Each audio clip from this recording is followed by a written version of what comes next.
So welcome back to the BOS podcasts, and today we have Mandeep Singh on. VG's been on a few times in the past. Last one's for 1984, just a general overview of 1984, and before that was for Gurdwara and committees, right? So I think it's great because VG definitely does touch upon topics that a lot of people want to know more about and can be quite controversial in some aspects as well. And I guess very current topics as well, you could say, with those two topics that we've already covered. And today is another big topic as well, very current. It's been current for a long time, but I guess this has been something that's been escalating for a very long time. And that is to do around this whole idea of anti-conversion or conversion in one respect, right? And the work that even by Jesus and Ji started many years ago, we have the anti-conversion playlist on our Basis of Sikhi channel. So definitely go and check that out. But Mandeep Singh, a quick question for you then. What was the need for you to relight this candle? What was the need for you to go down this route now of tackling this subject or this topic of conversions and anti-conversions in Sikhi? Yeah, it's a great question. I think there's a few main reasons. If you look at our itihas, this is something that's prevalent throughout, where people have forced their opinions, their views, their religions, their traditions, their customs upon us as a pant, and the resistance that followed. So right from the time of Guru Sahib themselves resisting against the Mughal regime, then going forward to the times of Banda Singh Bahadur, and then we see Maharaja Ranjit Singh's rule. But even in the times of the missiles throughout the 1700s, we see many shahidiyan, especially between the times of 1708, after Guru Gobind Singh Ji departed this world, up until, you could say, Maharaja Ranjit Singh Ji's Raju, 1733, when the Nawabi was given to Nawab Kapoor Singh. So those are the times where we hear about the price of a head of a Sikh being 80 rupees and the case of a Sikh being 20 rupees. So these are things that have always been there, just in different forms. And then going forward, we see the oppression from the British and how they attacked many of our principles within Sikhi in an attempt to make us, or to weaken us. And then we see it going forward with the current Indian government since partition, after everything that Sikhs done. And in the diaspora as well, we see it in many different shapes and forms from all different people of all different religions. And it seems as if, my theory is that because, generally speaking, Guru Sahib has given us so many gun as Sikh, we're well-mannered, we're respectful, we try not to make things awkward, and people have taken advantage of that now, realizing that these Sikhs generally won't speak up, even if we say things out of turn, even if we start stepping a line. And it's created a vicious cycle where we've become normalized to it, and people from other faiths have become normalized to not expecting any retribution. And I think that's quite a dangerous place we're in, and something that needs to be changed. 100%. And we'll touch upon these points later on. We've got a whole section on that for the viewers, those that are listening. But the first thing, I guess, is that what we're doing today, this first podcast, is one of many to come, right? Anji. A whole playlist in itself, Guru Sahib Ji Kirpa with the Guru's grace. So the first question then is that, what is the aim then? What is the aim with this podcast on a smaller level? But also, what is the aim of this whole series then, or this whole playlist that we want to create then? Yeah, so I think the conception of this idea came from the fact that myself, yourself, many of the Sangat that we're involved in had started either being involved in worrying cases themselves, or hearing of family members, friends, things at workplaces, things at schools, etc. And I'd heard from firsthand from students that I teach at the Gurdwara about these things. So I think there's a growing concern about the attempt to convert Sikhs. Grooming cases, we know, has been huge in England for many years. So what we did was we wanted to get a feel as to what's actually happening, who are causing these things, and potentially what are the reasons for Sikhs being targeted. So with Guruji's Kirpa, the Sangat may have sinned that we started, or we created, a conversion and safeguarding questionnaire just to find out what's happening on the ground. And I guess this project will be a response to the concerns the Sangat have shown us. And then going forward, hopefully, after this introductory context setting podcast, we'll have more detailed podcasts, more specific podcasts, and then taking it to the Gurdwara, taking it to the Sangat, hopefully within the summer, with targeted workshops as to how to, one, demystify any doubts that people are putting or trying to plant within our minds, two, how to answer the questions that these extremist preachers are giving us, and three, how to become confident and learn the truth about what the situation is and the false lies that are being spread. So I guess with what we just asked, and the aim of this podcast is just starting off by diagnosing or identifying what all the issues that we are facing. Yep. And then going forward, we can start to tackle those and those specific things that you're talking about, right? Yep. And then I guess the whole podcast and this whole series is what you just spoke about now, is arming ourselves with knowledge that we can, if anybody asks us about Sikhi, we can give them the answer and we can share Sikhi, just like our gurus did and Guru Sikhs have done. Now, Sikhi is a faith that we share the truth. That was the whole point. Aap japaho, Harnam japavo, that we ourselves connect to Sikhi, recite God's name, and we inspire others to do that, right? Spreading the truth. So maybe a bit more context then, because you're talking about this idea of like, you know, your teacher, you've taught kids at Sikhi classes as well, and maybe other settings. So what are these examples then? Yeah, you're so speaking about? I think it'd be best just to go through the responses we got from the questionnaire, and then base our discussion off that. Okay. So yeah, we put a questionnaire out asking about people, and hopefully we're able to share it on the screen, or the data will come up with regards to, have people ever been questioned about Sikhi in an intimidating way? If so, tell us about yourself. What are your demographics? Where are you from? How old are you? What's your level of Sikhi? Are you Amritari? So we get an idea as to the individual who's being targeted, but then also who's doing the targeting and what kind of things are they asking. And I'll just share a few things. So the majority of the people that responded were between the ages of 20 and 35, with the majority 30% being 19 to 26. Again, just because of our reach, the majority of the respondents were from West Midlands and Birmingham, and 63% were male. Most of them, so an overwhelming majority, 60%, that they were non-Amritari, but they had general good idea of Sikhi, which is interesting. We'll come on to that later. And of everyone that responded, over 60% said that they had faced intimidation regarding questioning upon Sikhi in a rude way. Now, that's quite alarming to know that most Sikhs that are living in the UK have at some point in their life been targeted in this way. And I think that's something that we should definitely try to prioritize and be better at dealing with. Where does this usually take place? 60% of people said in person. So it's not people are hiding behind screens doing these things. People are going out of their way to actually intimidate or try and question or try and cause doubt. And then we asked, who are these people? What religion, what background are they coming from? And we had all different faiths. The overwhelming majority was 49% were from a Muslim background, or people claiming to be from an Islamic background. And then 30% were a mixture. So we mentioned Hindu, Muslim, atheists, and even Christians. So what we can see from the data we've received is that within the UK in particular, the problem we're facing is intimidation from people trying to convert or trying to intimidate Sikhs from an Islamic point of view. And I guess this is something that we may have heard of, but it was interesting to actually see the data behind it. And when we asked what was the need or what was the aim of these people when they're talking to you, 72% said to us that it was an attempt to prove that Sikhi is inferior to their religion. So we see this correlation, this common theme through all of the responses we've got, where it's coming from a majority of Muslims within the UK. And the main aim that people feel is that they're trying to show that Sikhi is not true and Islam is better than Sikhi. And I think that's quite worrying. And there's some things that we need to definitely clarify to make sure that people aren't being taken advantage of. And we can go on later to the questions or the comments that are being made in these spaces. And just to touch upon this, because when you first flagged it up to us, like I hadn't really heard of that many cases.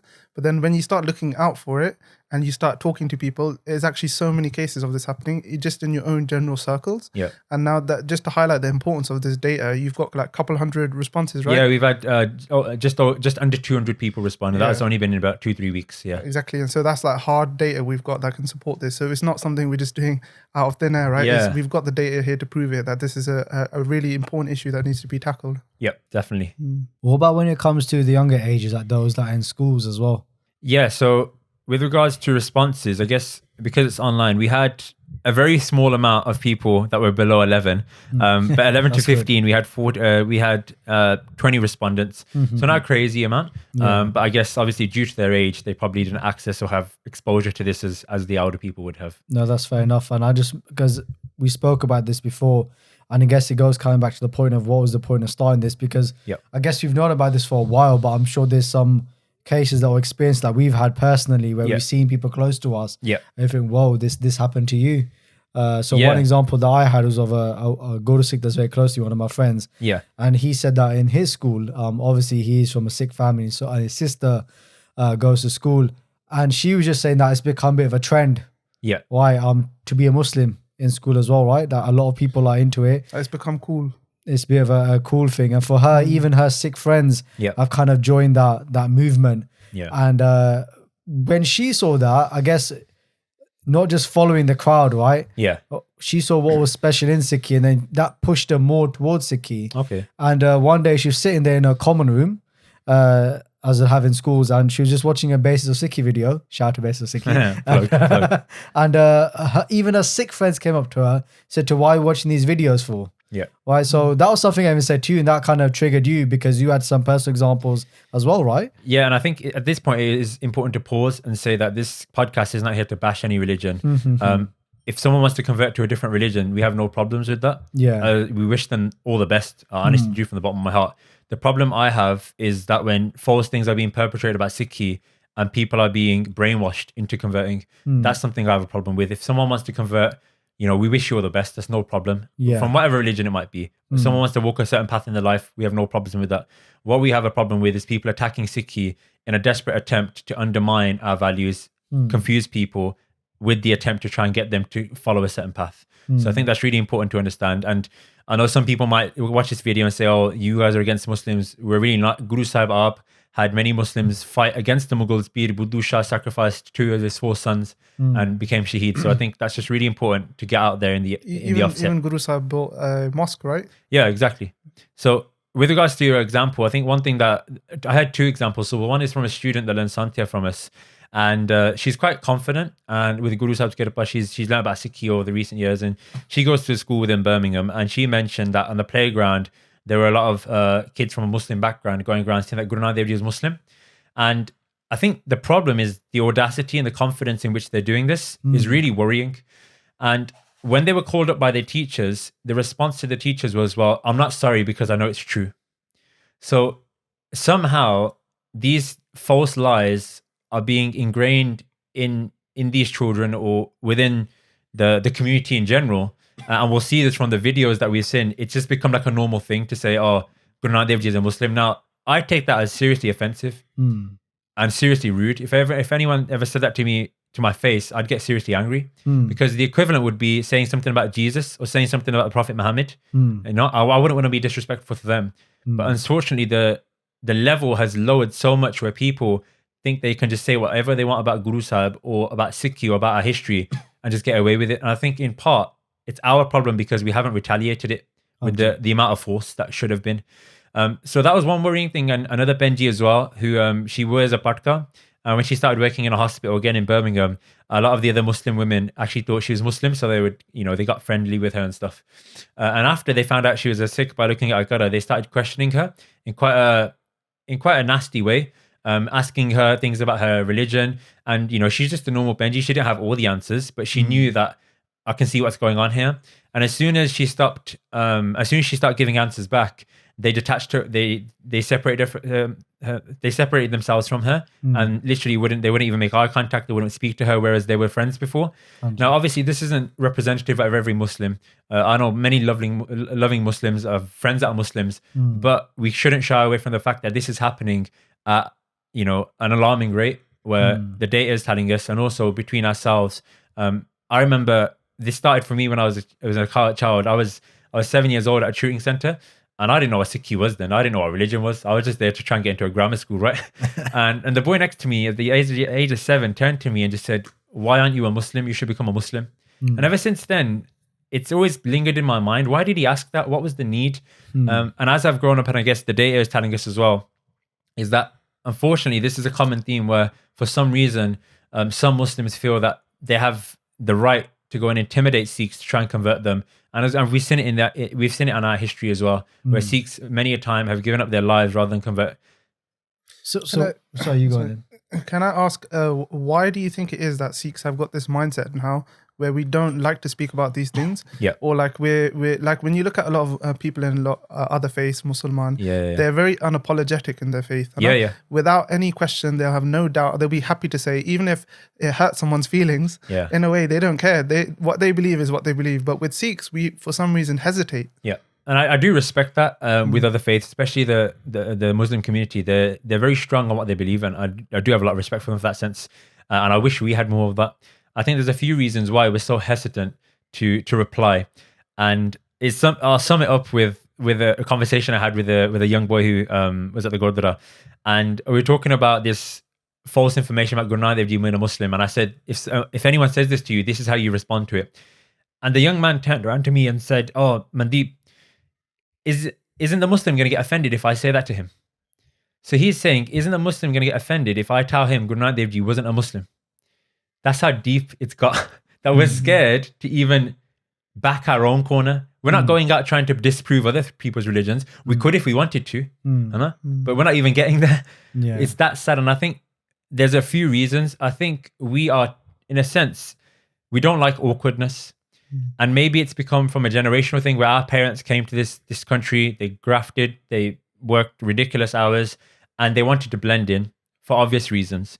And we see this, that we're very law-abiding citizens, which we are. And I'm not saying stop breaking laws, but what that feeds into the Sikh psyche is that we shouldn't create fuss, or we shouldn't create awkwardness, and we shouldn't create disagreement.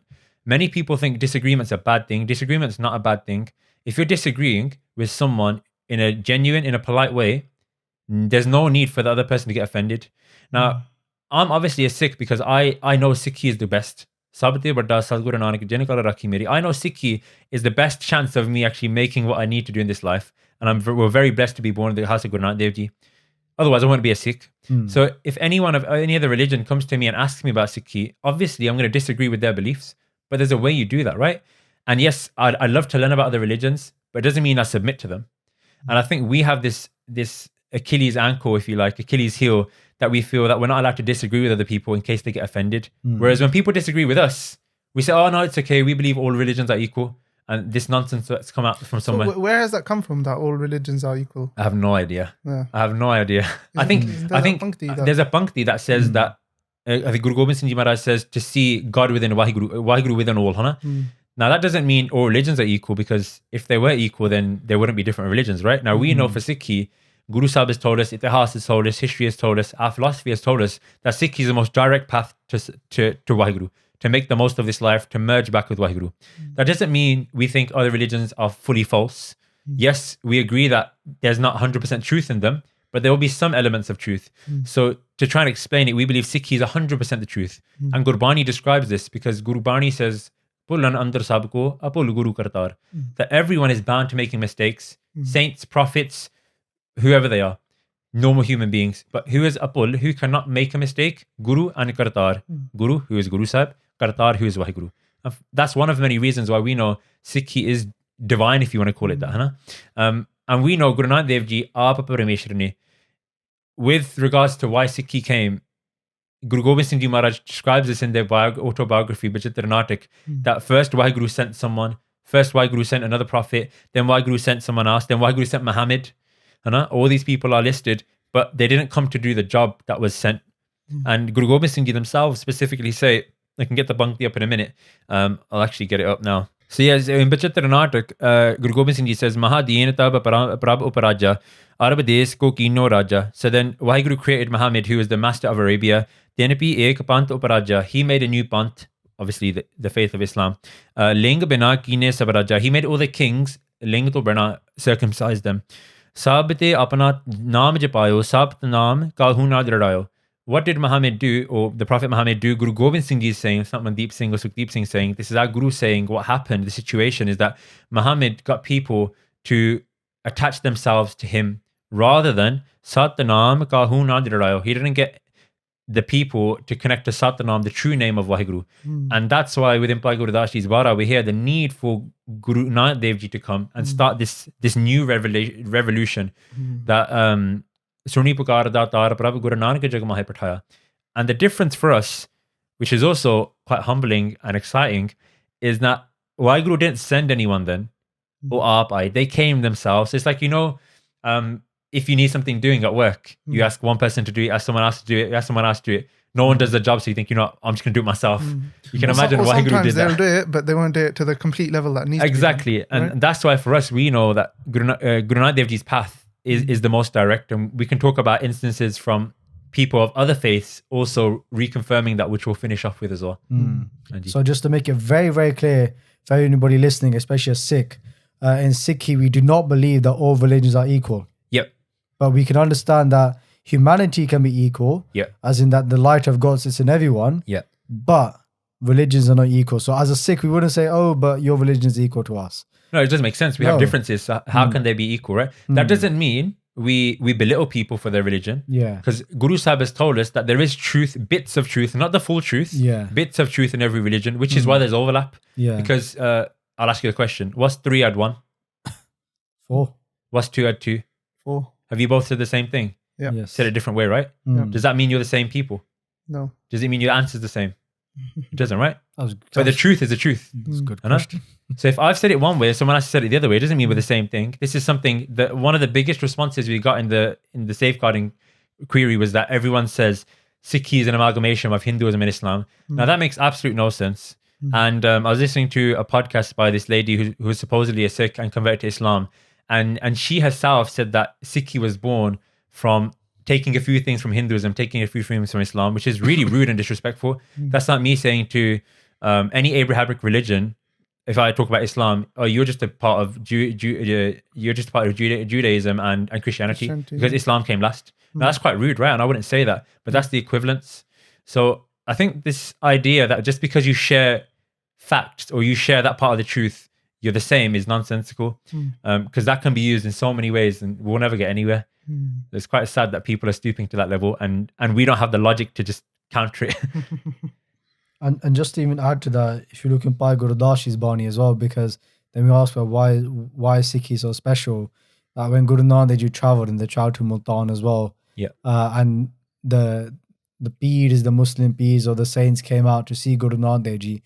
They actually bought you could say like a bowl of milk, and it's filled to the top, which symbolized to Guru Nanak Dev Ji that we have enough, that we don't need any more. The world has enough, right? The world has enough, or we don't need any more in this religion. And Guru Sahib went to the pocket and they took out some jasmine petals and they just sprinkled it on top.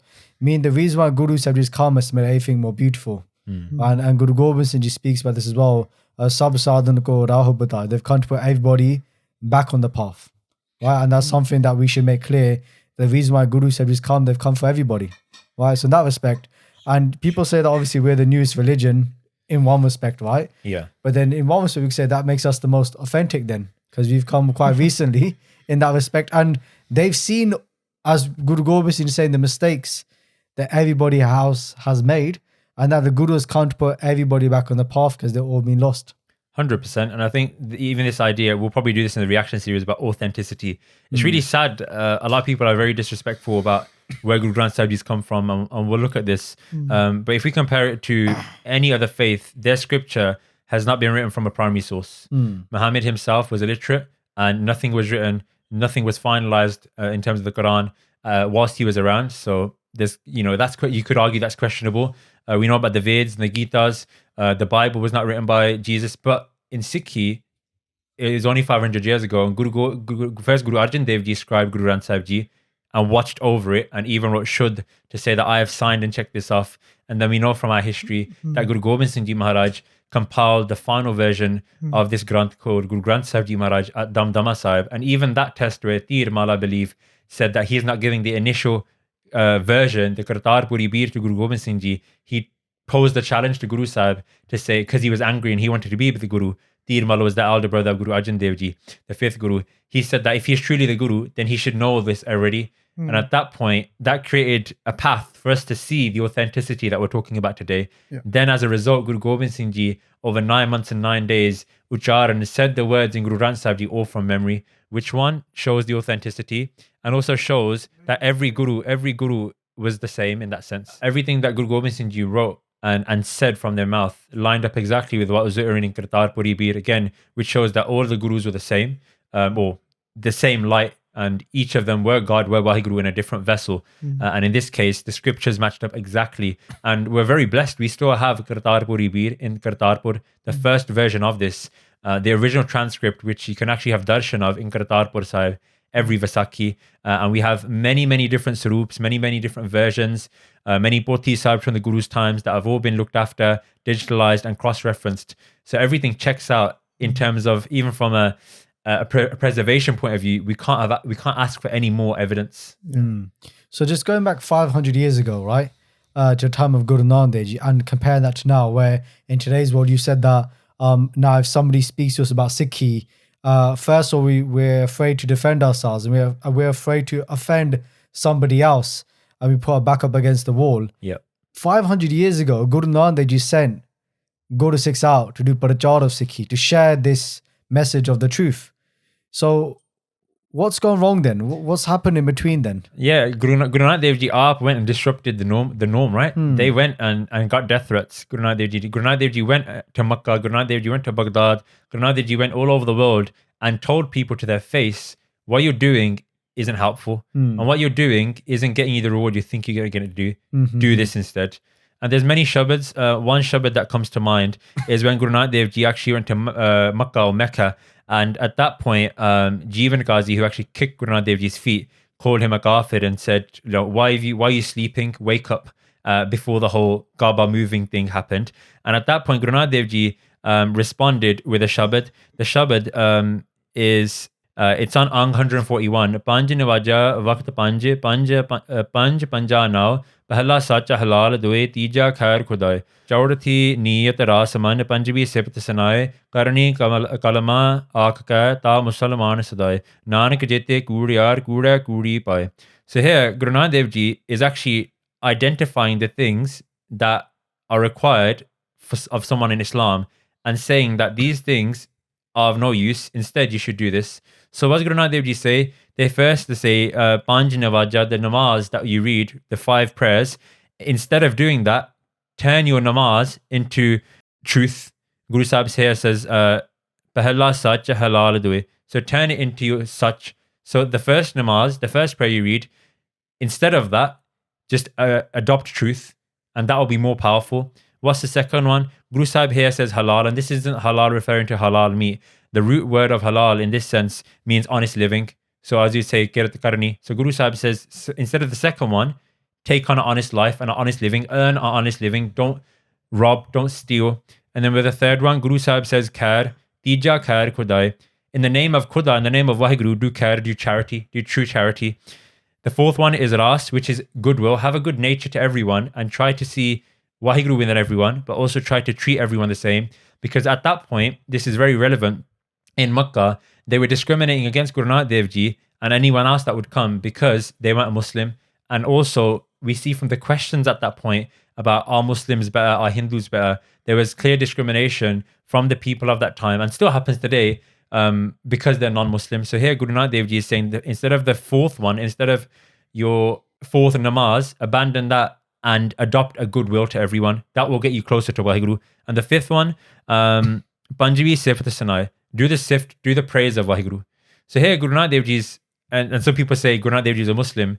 This is one of many counterexamples to say Guru Nanak Dev Ji is actually opposing the things that Muslims do and telling them to improve their journey to Waheguru, to actually meet God and become better people by adopting these 5 things. And this was one of the shabas Guru Nanak Dev Ji Ucharan said when they were speaking to the Qazi Jeevan at Makkah. And it's quite interesting because if you look at one of the sources for that, Gurbani Arth Bandar, it's very interesting because the Qazi that asked him the question, they were actually saying to Guru Sahib, why don't you read the namaz? Why don't you read the Panj namaz then, right? Yep. And this was their response. Yeah, because they were trying to get him up, Guru Nanak Dev Ji, to get up and say, oh, it's time for namaz, wake up, right? Yeah, and the interesting point there is that, look, you know, like in today's world then, when people say to us, why don't you become, or they may say to somebody else, why don't you become Muslim? Like you said when you were a kid, right? Look at Guru Nanak Dev Ji's response. Yeah, and this is one of many, like, we got a whole document of things that Guru Nanak Dev Ji the point I'm trying to get at here is that, for example, if you go back that many years ago, Sikhi, obviously we don't go out to forcefully convert. No. Right? We're not here to forcefully convert, but we are here to guide or push people towards the truth, right? 100%. So Sikhs were not afraid of going out there to different parts of the world, right? and actually spreading the message of Sikhi. So when maybe even Sikhs watching this video may say, but we don't do that. Because I remember once we went to do Street Parachar back in Ealing Broadway. This is about 6 years ago. And there was actually a Sikh lady that came up to us and she goes, you should be ashamed of yourselves. She goes, this is what the Muslims do. They go around, they preach about their religion. Sikhi doesn't do that. Sikhi doesn't preach. Even though preaching's got a very negative connotation to it. Yeah, that's the problem. But Guru Nanak Dev Ji sent out Sikhs. We hear about the Bhai Manjia system that you'll speak about as well. The 22, you could say, Manjia that was set up. A Manjia is simply what somebody will sit on and they'll do Parachar. They'll just, share the truth, Sikhi in that respect.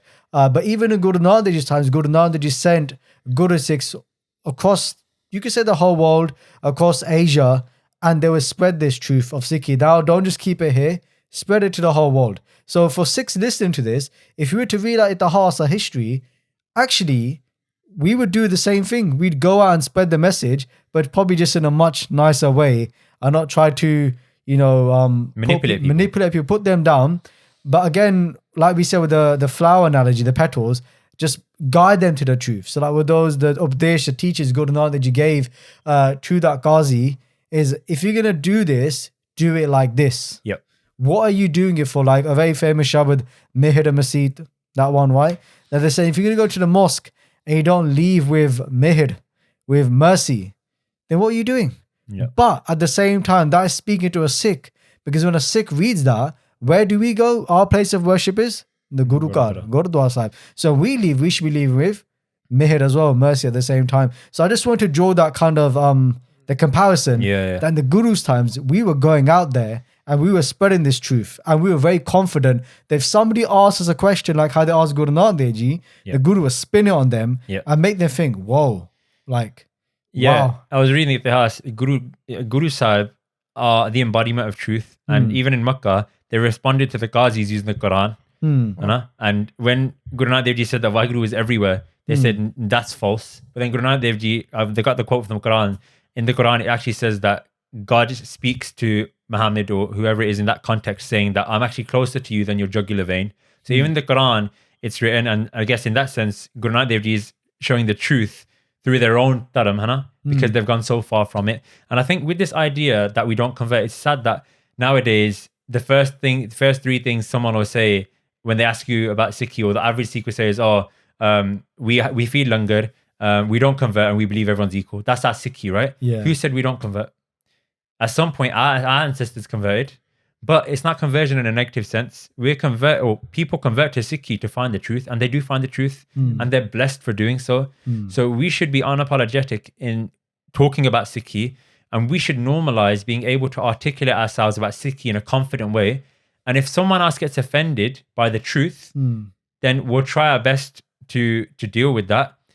But if they're getting offended for the truth, then that's not on us. We're doing our job as Sikh. Obviously, we do that in a polite, respectful way. But our job as the custodians of Guru Nanak Dev Ji Maharaj is to continue what they've done now. Obviously, we can't do it to the same level of Guru Sahib.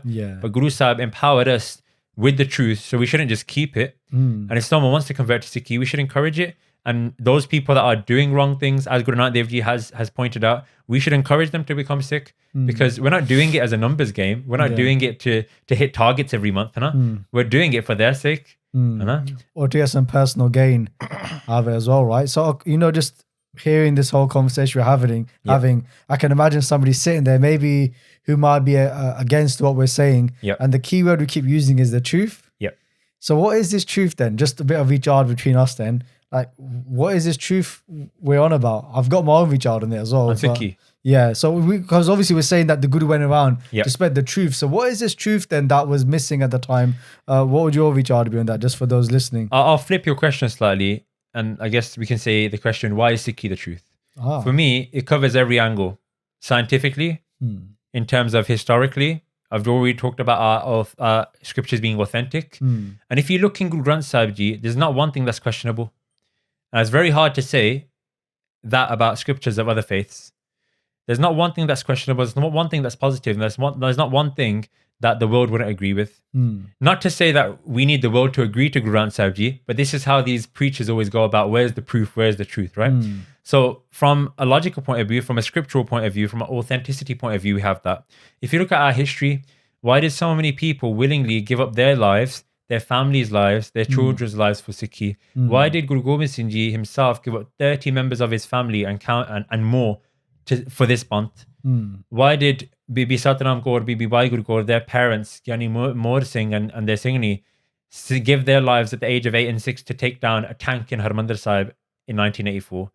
All these people realized that Sikhi was worth dying for. And we see that throughout Itihas. So we take inspiration from that. Then we look at our history. Look at the things Guru Nanak Dev Ji did. Look at the things Guru Gobind Singh Ji did. Guru Gobind Singh Ji created such a rift with the Mughal regime, starting from Guru Har Gobind Sahib Ji at the time. People called it impossible. But within 100 years, the Sikhs had a Raj within India. Look at what the Sikhs did in the 1720s, 1730s. They were down to 20,000 people. You had the might of the Mughal Empire led by Zakaria Khan trying to exterminate them. If we didn't die then, how on earth are we going to be subdued now? And one of our Kallukaras, Holocaust, we had nearly half of our population Hanji. wiped out, right? And the answer to this is in Gurbani. We hear Abchal Neev Tari Guru Nanak Net Net Chadai Savai Net Net Chadai Savai. That this knee, this foundation of Sikhi has been established by Guru Nanak Dev Ji. And we know Guru Nanak Dev Ji is Waheguru, Gur Parmeshwar Eko Jan. Now there's no force on earth stronger than Waheguru. Nothing is above Waheguru. So if Waheguru has started this path, then how can it not be the truth? And again, for other people of other faiths, they'll say this is subjective. If we look at the history, what did Guru Nanak Dev Ji go and do? Wherever Guru Nanak Dev Ji went, whatever religious establishment it was, Guru Nanak Dev Ji showed the truth of what they were doing and brought them to the truth of their preaching, which is now Sikhi. So in every instance, we haven't got times to go through it. But for example, when Guru Nanak Dev Ji Maharaj went to Hardwar and showed them that instead of why are you throwing water that way? It has no meaning. And then also bless those people. When Guru Nanak Dev Ji went to Kaba, this is a really interesting and important one. Guru Nanak Dev Ji, Kaba or Makkah is the center point of the Islamic Dharma. And there's many reasons why people say they go there. Some people say they go there as a sense of brotherhood to show a oneness in community. Some Muslims argue that we believe God is within the Kaaba, which is also very questionable about the origins of the Kaaba as well and the history behind it. Maybe we can go through that another time. When Guru Nanak Dev Ji went there, we see from various sources, not just by Guru Das Ji's Wara, who are from the time of the Guru. We hear from people like Tajuddin, who was a Sayyid, who was a direct descendant of Muhammad, who was actually someone that would read namaz at the Kaaba regularly in the past 30, 40 years. His own diary talks about these things. So we've got references from Sikhs, non-Sikhs, and everywhere in between about this event happening. And in our next video, I'll plug it, we're actually going to combat this poor man who's trying to manipulate the Sakhi about Kaaba. Anyways, when Guru Nanak Dev Ji was there, the Kaaba moved wherever Guru Nanak Dev Ji's feet went. Now, one of the most obvious ways we take that to be is that Guru Nanak Dev Ji showed that Waheguru is everywhere. So first of all, in that miracle, if you like, you can see the proof that Guru Nanak Dev Ji is God. Secondly, one other way of thinking about it, I'll ask you guys, if we follow someone's feet, what does that indicate? That we worship them? Disciple. Yeah, we're a disciple to them, we're subservient to them. So some people even argue that by the fact that Kaaba moved, according to Guru Nanak Dev Ji's feet, in a way you could argue that the Kaaba even submitted to Guru Nanak Dev Ji. So there's many, many examples. We haven't got time to go through it. And sorry, just to add to that, there's also examples in their own faith, right, of the Kaaba moving. Yeah, so there's been many instances. One, Abilik Bhagat Kabir Ji even mentions in their Shabad, again, which is a point that these preachers say, oh, you have the writings of Muslims in your scripture. Bhagat Kabir Ji and those people obviously didn't follow traditional Islam because of the things they've said, and we can talk about those things in a minute. Bhagat Kabir Ji says in their Shabad that he was on his way to Hajj, and then Waheguru came and met him. God came and met him and got angry at him and said, why do you believe that I'm sitting over there? I'm everywhere. Why are you coming to this one place to meet me? And we can put the Shabad up as well. But there's three of many, many instances. Again, Tajuddin and Sayyid Pratipal Singh talks about this in his translation of Tajuddin's diary. That Hazrat Iban writes in his book, which is Fatuhat Makki, that he saw the Kaaba rise to crush him when he thought inappropriate thoughts. So that was, and some people might even question that, say, oh, it might have just been his mind. So another one is Rabia, who was a Sufi saint, on her way to the forest, when she was going to Hajj for the second time, she saw the Kaba moving towards her, similar to like Bhagat Kabir Ji. And then the third one, Hazrat Ibrahim Azam, when he went to Makkah, he was surprised to see that the Kaba wasn't there and it was missing. And when he thought his eyesight was going funny, he actually asked one of the caretakers there to say, "Where's the Kaba gone? This is unusual. What's happening?" And he said that he've heard a voice coming from the sky to say that there's nothing wrong with your eyesight. The Kaba has come to welcome a lady who is too feeble to walk to the Hajj. And this is from his own book. The name of the book is called Kiratul Awliyaha, page 62, written by Farid al-Din Attar, which is a collection of 96 Sufi saints and their miracles. So these are just 3 examples of the Kaaba moving various times, just to make sure that no one's confused about that. Coming back to your point, those are just a few reasons why we know that Sikhi is the ultimate truth. And again, we're very grateful to be born in the house of Guru Nanak Dev Ji. And we should also encourage others to come into the house of Guru Nanak Dev Ji as well. Because in essence, Sikhi is the perfect formula. One, for us to make the most of our lives, but also to make the world the best it can be. Just to clarify though, we're not going out there forcefully trying to convert people from other faiths. No. Like Guru Sahib themselves, they went to Muslims and they told them how to be a good Muslim. And they told like Hindus how to be good Hindus, right? And so like even in Gurbani, there's a Shabad that Sarab Taram, Mahsresht Taram, Har ko naam jap nirmal karam, right? That the highest faith of all is the one that japs naam, right? The one that recites, the connects with Vaheguru. Yeah. And so another point you could say for the truth of Sikhi is that we have this experience. You can experience Vaheguru, right? And there's so many different saints and Gursikhs in our history, even living now today, who have this experience daily on a daily basis, right? Hanji. So it's not even a subjective thing or anything like that. We're saying Sikhi is giving us the power to experience God, Hanji. right? And so I think and on every single like you could say every single in our scriptures, Guru Sahib says again that Japanam, right? Hanji. So that can it not be the highest? And also, just to add to that, just in case anyone's been confused, yes, Sikhi is so beautiful that Guru Sahib has created this Teesra Panth, this nirmal path of Sikhi and taking Amrit, but at the same time is looking out for people of other faiths as well. That's not to be too confused to say that Guru Sahib isn't saying become a Sikh, because we know that Guru Gobind Singh Ji Maharaj created this path of Amrit, and within Anand Sahib we hear that Amrit is the highest form, and even the demigods, Devta, are yearning for Amrit. So yes, even though Gurbani talks about, tells a Muslim how to be a proper Muslim, which isn't even the way of a Muslim in today's world, if that makes sense, Sana. So you could argue, and Guru Nanak Dev Ji says that Guru Sahib is telling Muslims to be good Muslims or Hindus to be good Hindus by abandoning the practices that make them a Muslim or make them a Hindu. Yeah, the false practices. I think that's really important. We shouldn't shy away from that fact, because that's what Guru Sahib is saying. We're not saying it, Hana. And again, we know that the foundation to the path of Vaheguru is Amrit. And we've seen this in many parts of our Itihas, many Mahapurukhs, many great saints. And within Anand Sahib, it comes Suranar Monajan Amrit Lorte, so Amrit Gurte Paya. That every type of being, even the demigods, people with spiritual powers, even though they might amass certain powers, they never quite get what they're looking for. They never quite get to Thrap. They never quite get to Sachkhand or to meet Vaheguru, because Amrit Lorte, they're all after Amrit. So Amrit Gurte Paya, you only get Amrit from the Guru. And to get Amrit from the Guru, you have to be a Sikh. So I don't think we should shy away from the fact that we believe Sikhi is the truth, and encourage people, but in a very respectful way. And if someone disagrees on something with us, then we still love them the same. I think that's the main importance here. We can agree to disagree. If someone doesn't want to follow Sikhi, then that's absolutely fine. Let's still get on, and let's make the most of the time we have together. Just another idea. A lot of Muslims, I've heard them say that the term Muslim, it means submission, right? Submission to Allah, to God. Yeah. And so that's why they say, oh, Guru Nanak Dev Ji was a Muslim, because they were submitting. But we don't believe that. We believe they were God themselves, right? They were Parmeshwar, right? Yeah. And then they even use this argument for Jesus. They say he submitted, so he was a Muslim, was right. But then if we flipped it, we could say, what does a Sikh mean? Yeah. A Sikh means a disciple, right? Yeah. They're all disciples of the Prophet Muhammad. So technically they're Sikhs then. Yeah, and using the same logic. 100%. And I believe the meaning of Muslim means someone that accepts God's will. And according to Guru Gobind Singh Ji Maharaj, what happened within the Islamic faith, they all started following Muhammad. So that you could say that that's going against the term Islam. Yeah. Which is what Guru Nanak Dev Ji showed.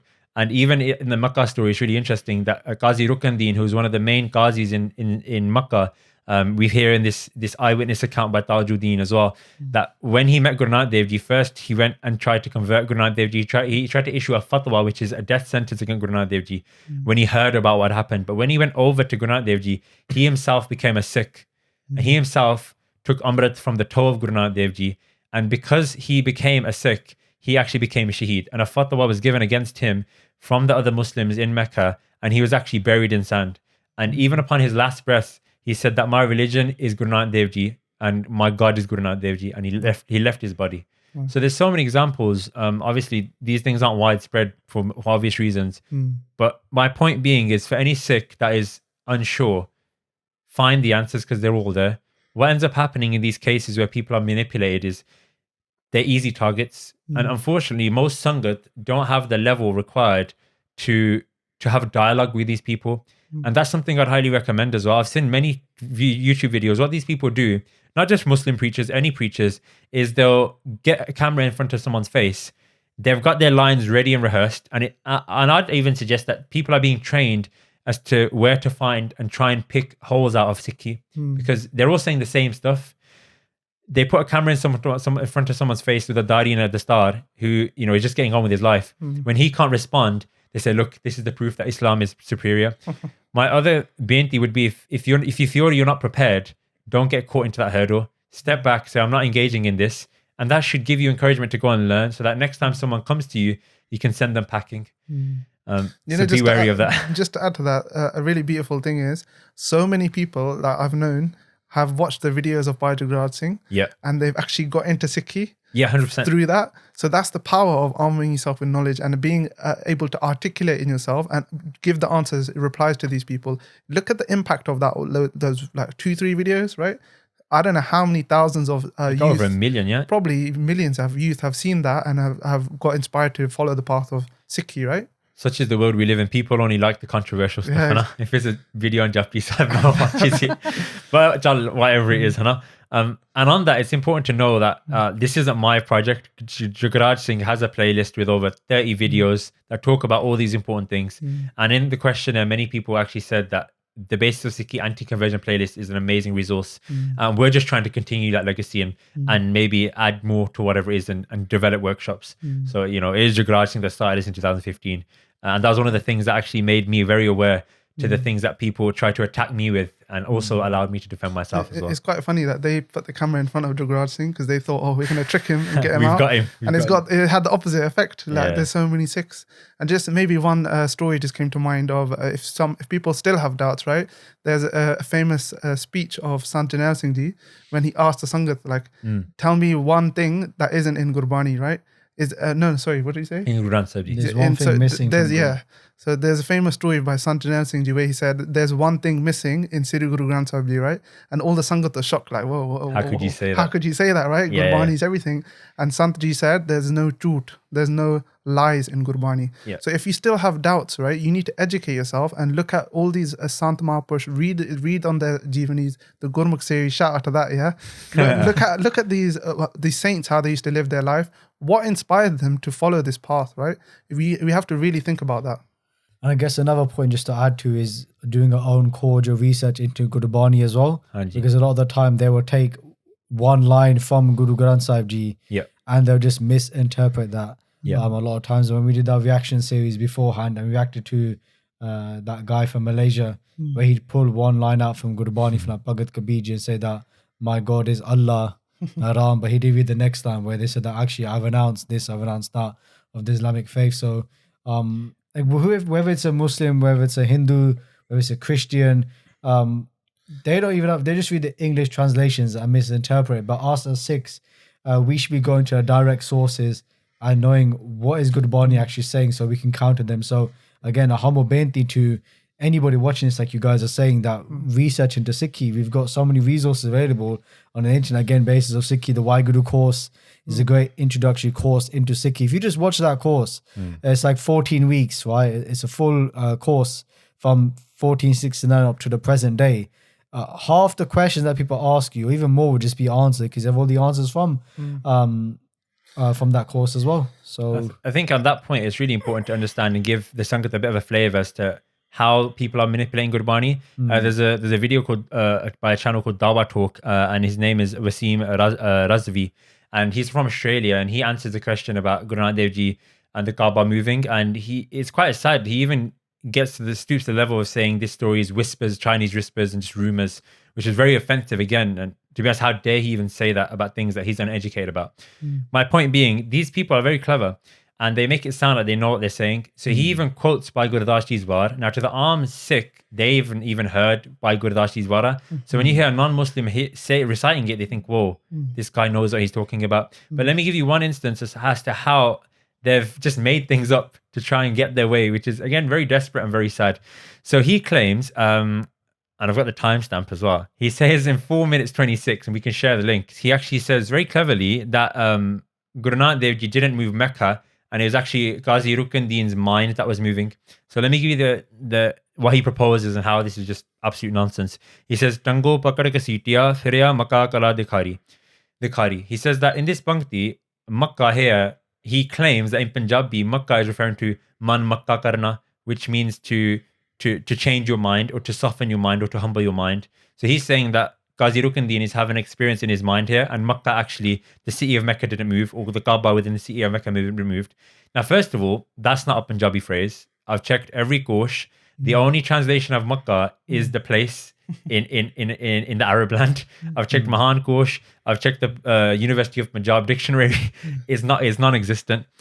Then I found out where he's actually got this from. He's got this from the Shabad, where Guru Sahib, within Guru Granth Sahib, you hear Man kar Makkah Qibla kar dehi. So here, Guru Sahib is saying Man kar Makkah. Instead of going to Makkah, make Makkah your man, and instead of going to visit Makkah, visit your mind and clean your mind out rather than going to Mecca. And Qibla kar dehi. Instead of going to a temple to worship, because they go to, and here you can say Guru Sahib's talking to the Hindus, focus on your body. So here, this is saying man kar Makkah, make your mind into your Mecca, which is basically saying instead of focusing on going down Hajj, which is in this case that I have no spiritual benefit, focus on your mind, and the cleanliness that you think you'll get from going on Hajj, going to Makkah, cleanse your mind with that. So here, Guru Sahib is clearly saying man kar Makkah. They're not saying that man is Makkah, but he's just with so much confidence that unless you knew what you were doing, you just take it as gospel. And that's one of the things that these preachers have under their belt. They're very, very confident to the point where they'll make you question what you even know. And I pray that we all get this confident at defending these points, but also being able to tell people what the falseness is they're practicing and bring them onto the truth. So that, if you want more of that, we go through this whole man's video. There's many timestamps. Check out the next video to see the other parts. But I thought it's just important to give them a flavor as to how people are manipulating things. So just to explain that, so we've done a reaction video in the past based on a person who was spreading a lot of a convert to Islam who was claimed to be a Sikh before, and he's spreading a lot of misinformation. So in that same format with Bhai Mandeep Singh, we're going to go through many different specific examples of Muslim preachers who are saying false information, and we'll give the correct answers to that. So just picking up then from the points that we just mentioned when it comes to Gurbani and how people twist Gurbani to fit their own kind of personal vichar that they have, thoughts and ideologies. Why do people convert then? So I think it's a mixture of what we on the basis of what we've already addressed and mentioned, is that quite often these people are confused. They might come from broken homes, or they might feel that, someone's shown me a bit of attention. And we find out a lot of the grooming cases within the UK the conversions have come from a grooming standpoint. So vulnerable people. Right? Yeah, vulnerable people, and a lot of girls as well that have been promised false things or shown attention. Gifts are normally used to entice people. And if a Sikh girl who doesn't know too much about Sikhi is being showered with gifts now, then she's gonna follow the person that's giving those gifts, and whatever that person says is just going to sound like it's amazing, because that's the ray of sunshine in her light at that point, which is really sad. And people have, if we talk to the organizations that deal with grooming cases in the UK, this is one of the main factors, one of the main ways they get into the hearts, the minds of these vulnerable girls. So just showing them love, and then once they've converted, then they're at their mercy. I was even is really quite sad. And with regards to these grooming cases, we've heard of many cases where the girls have converted and then they're really unhappy and try to actually leave the family after, but they're just stuck because of the way they're controlled. And I even believe I read in the Quran about the way that women can be treated, which might even be reasoning for why these people are manipulated in this way, and a lot of sad stuff. And we find in the Quran in the chapter Al-Nisa, which is the 4th chapter, and the verse 34, it actually mentions within the Quran, and I'll read out what's written. Men are the caretakers of women, since Allah has made some of them excel the others, and because of the wealth they have spent, because men have spent dowry on women, they are the protectors of them. So the righteous women are obedient. So to be righteous according to the Quran, you have to be obedient to your husband, which personally I feel is quite a dangerous and a slippery slope. And guard the property and the honor of their husbands in their absence with the protection given by Allah. As for women who you fear rebellion, convince them and leave them apart in beds. So stop having a physical relationship with them. Try to convince them first and beat them. If they obey, you do not seek a way against them. So beating women according to the Quran, which is quite scary for me. And I know the only reason I'm saying is because I know we've heard from the Singhs that do this seva that once they get into these situations, they are forcefully kept captive and kept at their will. And then at that point, it's too far where, it's even hard for the girl's family to get them back because of the force that's being used against her and all of the manipulation that comes about. And one of the things we put a questionnaire out to the organizations that deal with these grooming cases. And one of the things they've said is that initially they'll play on the girl's emotions. So, if it's a standard Punjabi girl, sorry, I'm not stereotyping here, but everyone wants to look pretty. Everyone wants to look good in Punjabi circles. People get their eyebrows done, people wear makeup. So one of the things that generally Muslim boys will say is that, oh, that's so sad, you're not allowed to wear makeup, you're not allowed to pluck your eyebrows, that hair's unhygienic. Why is your religion doing that? It's not giving you equality, it's not giving you equal rights to females. So what they're already thinking about is, why do I have to keep my gaze? So I want to look pretty. Why is this stopping me from looking pretty? Obviously they don't understand the power of gaze and the true beauty that comes with it. But by playing on their emotions and not mentioning also how women within Islamic traditions are told to cover up in certain ways, ignoring all of that, by getting into their minds, once they've thought Islam is the way for me, after being converted, after being married, then it's quite a hard path to come out of.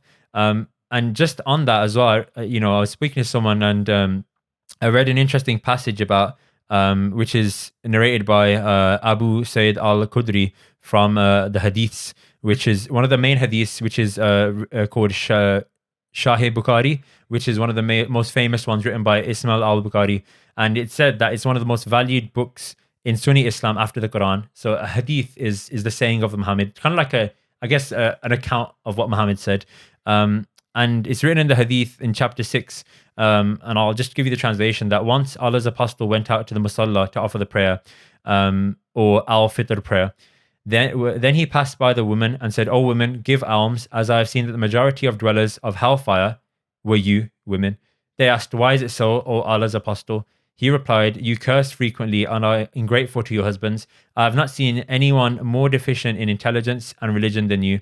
A cautious, sensible man could be led astray by some of you." The women asked, "O Apollo's apostle, what is deficient in our intelligence and religion?" He said, "Is not the evidence of two women equal to the witness of one man?" So he's basically saying, look, the Quran or wherever Muhammad's got this from is that evidence is the fact that you need two women to give evidence equal of that of one man. And also, worrying things for me is things saying that women are ungrateful, women are bad when they're not obedient of their husbands. Most of the people in hellfire are women because they curse often. And for me, this is quite the opposite to equality and showing and putting women on a pedestal. So this was just one thing I came across, and I thought, if anyone's thinking about converting to Islam, definitely do your research first. Because, for me, there are some questionable things. Obviously, that's why I'm not a Muslim. But just to try and make people aware before they actually take that step, unknowingly as to what they get into. And then finishing off, they replied in the affirmative. He said, "This is the deficiency in her intelligence. Isn't it true that a woman can neither pray nor fast during her menses, during her period?" The women replied in the affirmative. And they said, "This is the truth." So this is the deficiency in her religion. So there's, a lot of, in that sense, counterproductive things to this argument where people say, and try and convert Sikh girls to say, women are given equality, or you'll be given more rights under Islam than Sikh. Whereas if you look at what Sikhi gives, what Guru Gobind Singh Ji Maharaj has given their daughters, everything, the chance to meet God, the same place in Sachkhand, the same ways to pray, the same access to everything. So quite often when we don't understand the Guru's hukum in terms of keeping qais, and we see that as a limiting factor, wherein actually qais act as our antennas that help us connect to Waheguru, then we see it as a beneficial factor. Then these ploys are used very, very subconsciously and very cleverly to try and get our girls to think Sikhi is oppressive. And I think, another fault you could say is on the Bant side, right? Yeah. Because we let a lot of people play on these insecurities of our sisters. And if we were to help our sisters strengthen their self-esteem, the self-confidence, right, we wouldn't have these issues, because they would know, they would have the confidence to answer all these questions, right? It's our fault. It's the Singh's fault, right? Yeah. Like, we all know in friendship groups or circles, whatever, when a bibi, when someone's going to get married and there's a rishta up, I've even heard of instances where the Singh will say, there's an Amritari Singh saying, oh, can you please make sure she don't have much facial hair? Now, if we're creating that problem, then two things are going to happen. One, BBR will get rid of their facial hair because they want to get married. Or two, women in our girls, Punjabi girls, Sikh girls, will think, forget this isn't the path for me. Either way, it's negative, right? Because one, they feel they have to cut their qais to satisfy us, which is ridiculous and our fault. And we need to change that culture. And when, time for rishte or any point of encouragement can be produced, especially when a bibi actually goes against society, goes against norms, goes against the family pressure of keeping a qais, we should be celebrating that. And she should be put on a pedestal to say, look how great this big B is. The qais of Guru Gobind Singh Ji are more powerful to her than what the world thinks. And then maybe, that will filter down to the non-Amritaris as well. Because if the Amritaris are insecure about their hair, then the non-Amritaris are going to be insecure about their hair as well. So that's on us, really. And it's interesting because another point that comes up is the fear factor as well. Especially the one thing that they say is that if you don't follow our faith, or in this case we're talking about Islam, they say you go to hell. Yeah. If you're not a part of that. And what's very different, I guess, in Sikh is that we're not saying to you have to live this life and then you'll reach some sort of heaven afterwards, right? The distinction here is that we're saying that you could become Jivan Mukt now. Yeah. So in Sikh we say you gain liberation in this actual present moment. Yep. Nanak oho purkh ke ye Jivan Mukt. So like in Sri Sukhmani Sada part, yeah, that person is seen as Jivan Mukt, who sees good and bad as the same, good times in life, bad times, whether that's mitti, dirt, or if that's kanchan and gold, seeing all those as the same. So I think that's a very important point to make as well.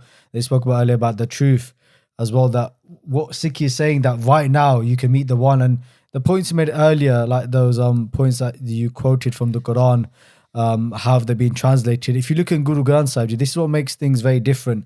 That Guru Granth Sahib Ji is not a rule book. Yeah. Guru Granth Sahib Ji is not going to come and speak to you about these kind of things, because Guru Granth Sahib Ji is about the Atma. Yeah. Guru Granth Sahib Ji here is saying to us that if you want to meet Vaheguru Ji, then follow this path. That's what Guru Granth Sahib Ji is about. So by doing that, by following those principles that Guru Sahib Ji has given to us, and all these points about, I don't know, a difficult wife, or and so on, it's true, right? Because Guru Granth is not divided by chapters; they're divided by rag, by music, right? Yeah. Which is something that's very unique to Guru Sahib Ji. But Guru Sahib Ji answers that question anyway. If you've got a difficult partner, they say ke nivana so akhar kavana gun jehba maniyamant. First you need to learn is humility, and they say nivana so akhar kavana gun. Next thing is forgiveness.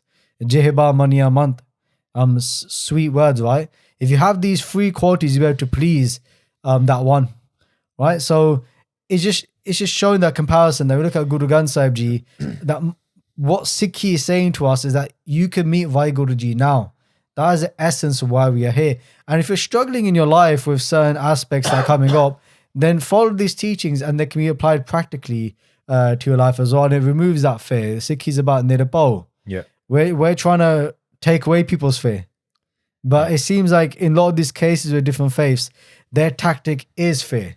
Yeah, you know that Benji I mentioned who was working in the hospital earlier. One of the things that the other Muslim woman was saying to her is that you're a kafir. These things she's firsthand told me these things, and you're gonna rot in eternal hellfire because you're not accepting Islam. So they actually tried to accept Islam first. And even in the surah, which is the chapter 3 within the Quran, verses 84 and 85, it clearly says that whoever seeks a way other than Islam, it will never be accepted from them. And in the hereafter, they will be among the losers. Now, that contradicts things for me because within Islam also we hear that God is all merciful. So then even amongst Islamic view, if someone's made a mistake and not accepted Islam, then how can they rot in eternal hellfire if God is merciful? Which doesn't make sense. Yeah. You know what I mean? So for me, it's quite a scary thing. And yeah, people do play on this that basically... if we're talking about just the manipulation from certain right-wing Muslims in this sense, is that if you don't convert, you're going to burn in eternal hellfire. Now, for someone who isn't that versed in religion, but maybe believes in a God, that's quite scary and that can be quite enticing. So I think that's not to be played upon. And we know that's not the case within Sikhi. Yes, you might have to go to Narak, you might have to go to a hell for the bad things you've done, but that's not eternal because Waheguru is all merciful. That doesn't mean we can't get away with things that we've done, or we have to pay for what we've done. But even then, Guru Sahib can destroy those in an instant, and that's the power of Bhakti, that's the power of Naam, that's the power of Sangat, and that's the power of what Guru Sahib has created for us to overcome all of these things, which you won't find anywhere else in the world. So the main thing is that when it comes to these heavens and hells, they're only temporary, right? Hanji. And there's infinite amount of them. Like I think in the Quran, does it say 7? Yeah, so from my understanding, they believe that there's 14 different worlds. So I believe 7 within this world, 7 different levels of heaven. Huh? Yeah. And there's even stories of like when they go to different realms and they see the Prophet Muhammed, and basically whatever they could see, whatever level they were at, that's all they could see, right? Yeah, within Pant Prakash, the Sakhi of Bhai Taru Singh Ji, when he's talking to the other Singhs, he talks about how Guru Nanak Dev Ji gave Babur the Raj of India. And at that point, kind of long story short, first Babur thought he was going to try and kill Guru Nanak Dev Ji. And when Daulat Khan came to Babur, Babur laughed and said, "Why would I go to this like Peer? I've got Muhammad." And when he came to see Guru Nanak Dev Ji read his mind and said, "Why are you asking me for the Raj of India? Ask Muhammad." And at that point, Babur said, "Oh, I don't know where he is. I can't speak to him." So Guru Nanak Dev Ji said, "Here, take my salutra, take my stick. Waheguru kya say Waheguru, and you'll go and see him." And when he said Waheguru, he transported to Sachkhand. And because of the stick of Guru Nanak Dev Ji, he actually got into Sachkhand. And Bhai Taru Singh Ji talks about this in Pant Prakash, that in Sachkhand, he was given respect because he had the stick of Guru Nanak Dev Ji. And in Sachkhand, he saw Nishan Sahibs everywhere of the Khalsa. And then he asked where was Muhammad. And they said, Muhammad isn't in this highest level. He's outside. And there was a realm. So, by all means, we give respect to Muhammad because he was a spiritual being, but we don't believe he was perfect. And there's nothing wrong with saying that and being in a disagreement with someone of another faith, because that's what we believe, right? And we'd be doing a disservice to ourselves and our dharam if we try to sugarcoat that. So when he went to Muhammad, there was a huge queue, and all the Sayyids, as I mentioned at the front, the top people within the Islamic faith were at the front. And because of the surti, because of the stick of Guru Nanak Dev Ji, he was actually called forward. And when the Prophet Muhammad spoke to Babur, he said, "What have you come here for?" Babur said, "Oh, I've come to get the Raj of India."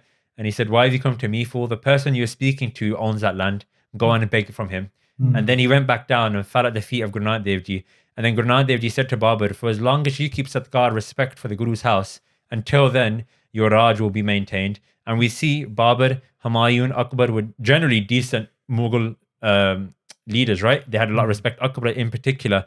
Interestingly, Akbar even gave a farman to say that non-Muslims can go to Mecca as well. Interesting side note, because that always comes up. Then after Jahangir, we see the beginning of the end of the Mughal regime, because Jahangir turned sour and lost respect for the Guru's house. So there's so many different things we can talk about. We could be here all night. I guess for those that are listening, maybe Muslim they might get quite offended by that, but I guess at the same time, when it comes to them talking about Sikhi, it's like it's not nice to share certain, maybe if you want to call it truths or our side of the story, or what we have at the house as well.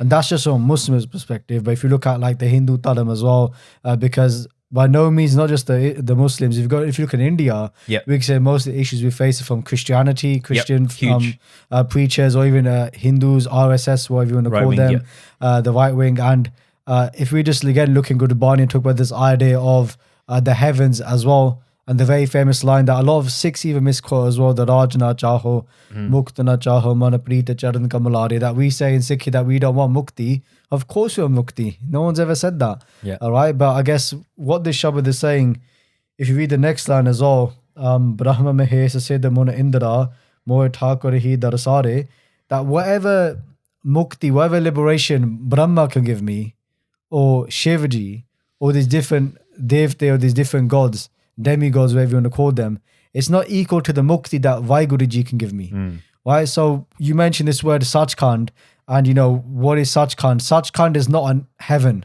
Yeah. Right? So whether the Muslims believe in the 7 heavens, and they actually question Guru Nanak Dev Ji about this at Baghdad, Yep. and Guru Sahib just said to them that there's Patala, Patal, Lak, there's hundreds of thousands of heavens and hells, higher worlds, lower worlds. And they go, well, Muhammad Sahib said that there's only 7 heavens, 7 hells, or however they quote it. And Guru Sahib just said, well, I never called Muhammad Sahib a liar. Yeah. Right? Because if they saw 7, they saw 7, but there's more. Right? So in the same respect here, what I'm trying to make as the point is that there are these different types of liberation someone can obtain. Yeah. There's 4 types of mukti they believe in. I won't go into more, but just to state them, the facts, Sulok, Surup, Siyoj, and Samip Mukti, the 4 types of mukti are liberation, different stages. But what the Guru is giving to us is a supreme type of mukti called Khera Mukti.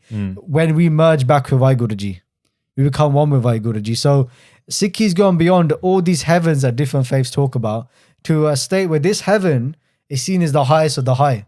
While all the other heavens, when Guru Arjan Dev Ji left their body, for example, when they gave Shahidi, first Guru, first Sikh in that respective one that we could say was a Sikh martyr, the Guru led by example. And they say when Guru Arjan Dev Ji went to Sachkhand, they passed through all the heavens. Right? All these heavens that people glorify and talk about, right?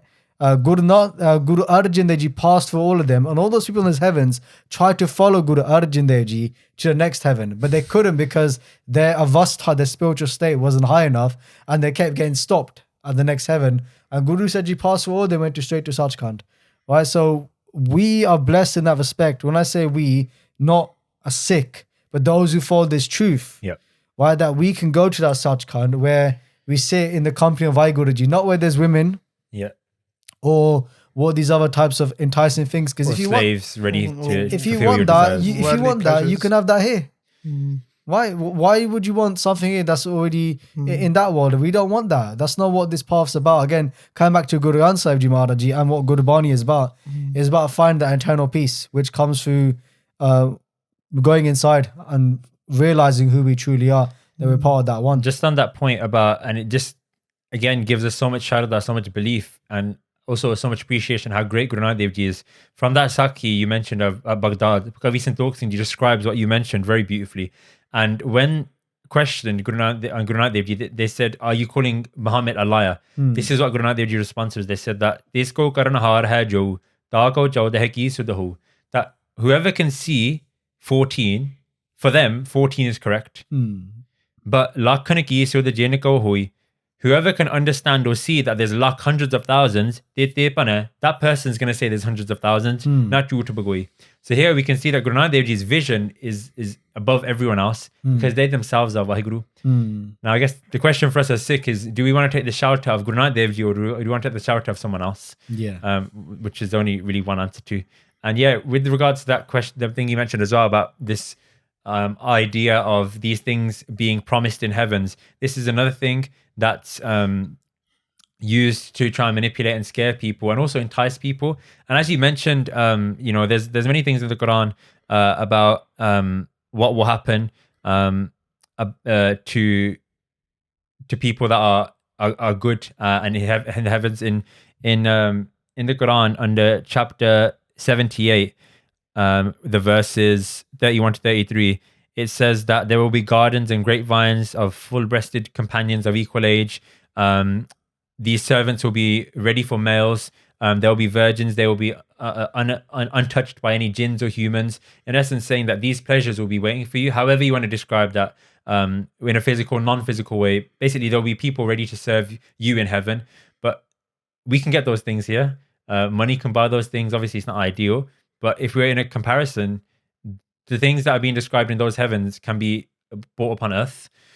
What Guru Sahib's offering us are things that can't be described on this earth, but we can get, if we connect to Guru, even whilst we're here, that anand that goes beyond the 5 pleasures, lust, greed, ego, attachment, and pride.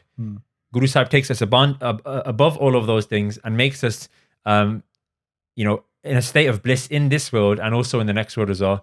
Whereas other religions claim that we have to do something in this world to then hopefully get something in the next world. Guru Sahib's given us a 2-for-1 voucher here. They're saying you can have both, which is, the power of Sikhi. So just again, to reiterate it, Guru Sahib, all of these worldly desires, right? Guru Sahib is taking us away from that, and they're giving us this path of nishkamta, right, without desire. Yeah. And it comes back to what Bhai Sukhdeep Singh was saying about Guru Granth Sahib Ji Gurbani. It's the spiritual path, right? It's what's going to take you beyond all of these worldly pleasures and these things, Maya, that you can get here in this life. So it's like, I'm still baffled at why do people not understand? But even on that point, Guru Sahib will give us the worldly stuff as well. Yeah. We hear Guru Amar Das Ji said that Nav Nidhi 18 Siddhi Piche Lagiya Fira Jo Har Hirday Sadavasai.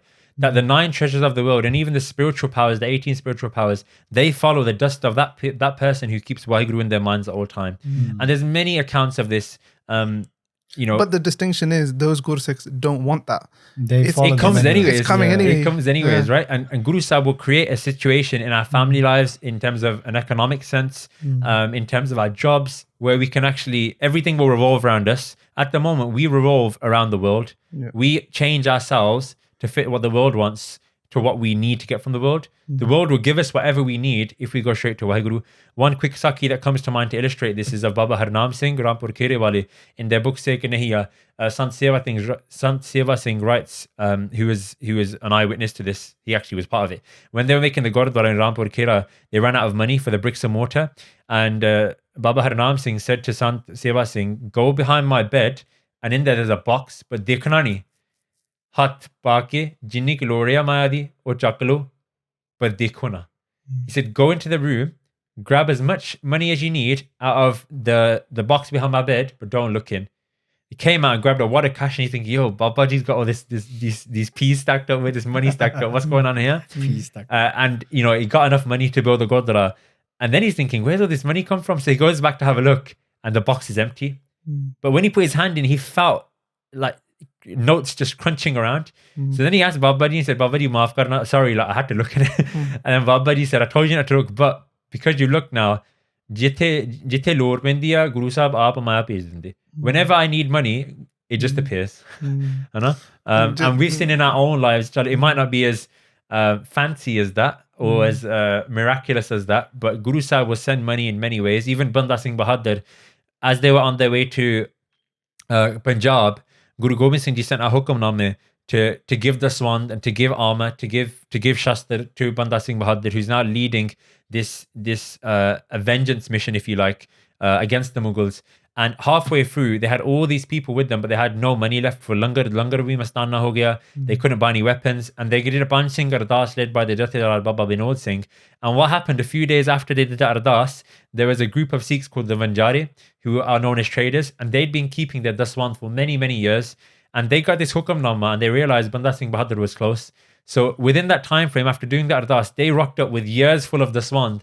And that actually fueled, that actually gave enough money for them to actually get to Punjab and that Qara to be suffered. So Guru Sahib sorts the money out, sorts, any pleasures out that are going to help us. Guru Sahib will always protect us from the pleasures, especially sexual pleasures, which are very, very bad for our spirituality and lead to a very, very vicious cycle. Guru Sahib will protect us from those things, but anything we need, there's no shortage anywhere.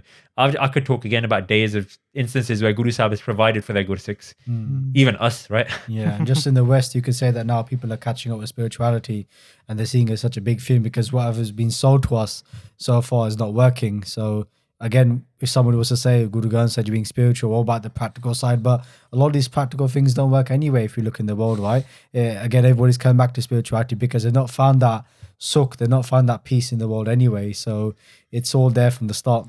I would just argue that Sikhi is the most complete package for me personally, what I've experienced, like mentally, physically, spiritually, everything is covered, right? Like there's no area where Guru Sahib hasn't given us what we needed. Either the knowledge or the spiritual or the path or, everything's covered. Or the history. Or the history, exactly, yeah. It's so rich. And just to jump on that point as well, and I think we should move on and get towards maybe the questionnaire, some of the points that are raised. But if someone was to sit and they say that we're an amalgamation of Hinduism or Islam, let's just look at the quick points that make us unique. Guru Granth Sahib Ji, our gurus, our history, langar, right? Equality in all respects as well. To different both. ways of worshipping. Yeah. Anything else that comes Again, to mind? it's a sad attempt to try and undermine who Sikhs are. And it's sad that people actually believe this. They think, oh, because you believe that reincarnation is true and Hindus believe in reincarnation is true, you must have taken something from Hinduism. And because you believe in one God, just like Islam believes in one God, you must have taken something from Islam, which is absolutely ridiculous. You know? And I've even heard people like Dr. Zakir Naik say that there are Arabic terms in Guru Granth Sahib Ji, therefore Guru Nanak Dev Ji was a Muslim. If I start speaking French, that doesn't mean I'm French. And for someone who's a so-called doctor, that's quite desperate, huh? I feel like a lot of times, a lot of things that people say are quite desperate, and it's almost as if that you don't want to apply because you think this is so petty. The stuff that people use that they hold on to, like when we went to Hyde Park back in the day, and they'd keep saying, "Well, why is Guru Nanak Dev Ji telling a Muslim to be a good Muslim?" It's like, why can't somebody tell a Muslim to be a good Muslim? Why can't they just get their mind around that why just because we're not like you, what's wrong with telling you how to follow your faith properly? But again, I would even challenge that, because according to Sharia, or according to the Sunnah, which is the way or the code of conduct for a Muslim, Guru Nanak Dev Ji didn't say things according to the Sunnah. Guru Nanak Dev Ji opposed the namaz, opposed doing fasts. Guru Nanak Dev Ji opposed the things that they were doing, which is according to what it constitutes to be a Muslim. So in that argument, Guru Nanak Dev Ji is actually not telling them to be a Muslim. Well, Guru Nanak Dev Ji is telling them to be a true Muslim, which is contradictory to what they believe a Muslim is. So I would argue that Guru Nanak Dev Ji is actually telling them to abandon what they're doing and become a true Muslim in that sense, which is someone that accepts the will of God, which is an Islam of today. In that and sense. even we went to the mosque in Sri Sultan Sahib, Guru Nanak Dev Ji didn't even bow. Or they didn't even pray in the mosque as well. But when they did Panj namaz, they didn't even do that either. So it's like, if you actually look at the examples that are given by people, you actually read the background to it, they might have went to these places, but they didn't follow the practices. They actually question all the practices. So how can you call somebody X when you go there, when they go there themselves and actually question anything about that faith? It's whether that's Hindu or Islam. And I think with a lot of these things, even if you don't need a fancy theoretical response, just imagine if I'm a Man United fan and I go to the Liverpool stadium, does that mean I'm a Liverpool fan? But that's the basis on the logic these people are saying. Because Guru Nanak Dev Ji went to a masjid, he is a Muslim. No, if a Muslim comes into a Gurdwara today and just stands there, he's not a Sikh. And it's just so silly, and he's just nonsensical, really.